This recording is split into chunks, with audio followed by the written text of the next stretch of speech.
Well, joining me now to discuss tightening migrant benefits and whether Britain should adopt veto powers are the Conservative MP Bernard Jenkin, who orchestrated today's letter to the Prime Minister, and the Liberal Democrat peer Baroness Ludford, who represents London in the European Parliament. Bernard Jenkin, why stop at benefits? I mean, healthcare, education, it all costs money.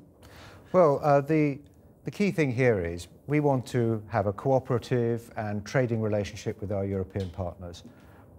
And that's the common market that the United Kingdom originally joined all those years ago. But what we have now is a European Union with far, far greater powers than is needed to regulate fair trade and cooperation between the member states.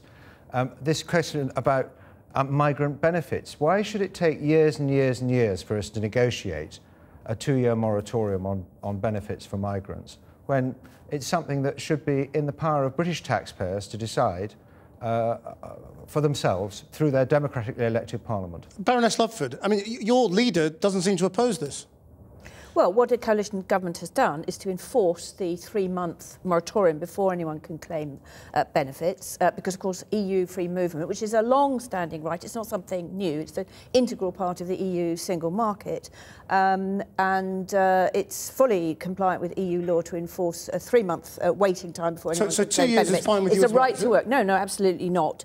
It's 3 months. I think it's worthwhile discussing with EU partners whether there's any other reforms that could be done, perhaps extending that period to 6 months, but that would have to be multilateral.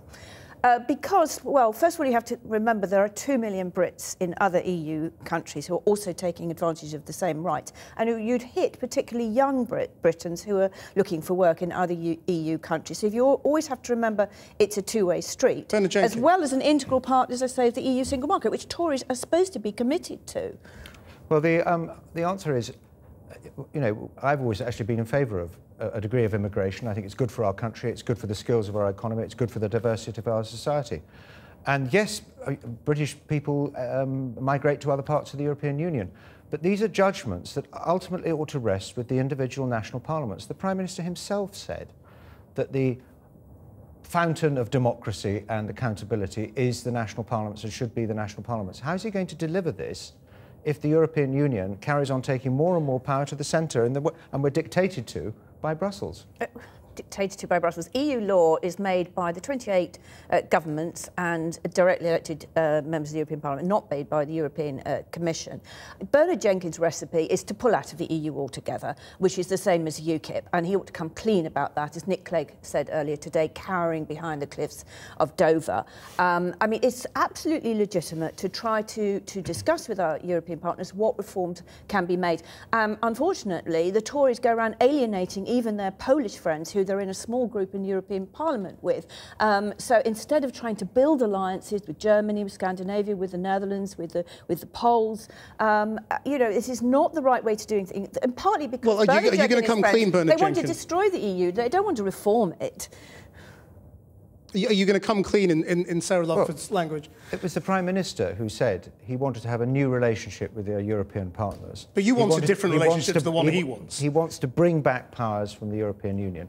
And yes, we want trade and cooperation with our European partners, but we don't want to be part of the United States of Europe, which is what Vice President of the Commission, Viviane Reding, is now arguing for. Well, that's not the Liberal Democrat agenda. Well, we are unfortunately, if you're cooperating with the treaties as they are and you're not going to change them to bring powers back to member states, that is the direction. Well, actually, Liberal Democrats are far better placed to get EU reform than Tories, who are simply whinging from the outside, isolationist, and are becoming friendless. If you want to really reform it, you've got to get stuck in. You know, your own leadership thinks you're wrong. I mean, William Hague has said this is unrealistic, that the single market wouldn't operate, and that you couldn't even have a sort of a Swiss free trade kind of no, I don't accept that operation if everyone just picks and chooses whatever they want. I don't accept that at all, because most countries in the world are sovereign states. Most countries trade with the European Union freely and openly. You don't have to be a member of the European Union to trade with the European Union. But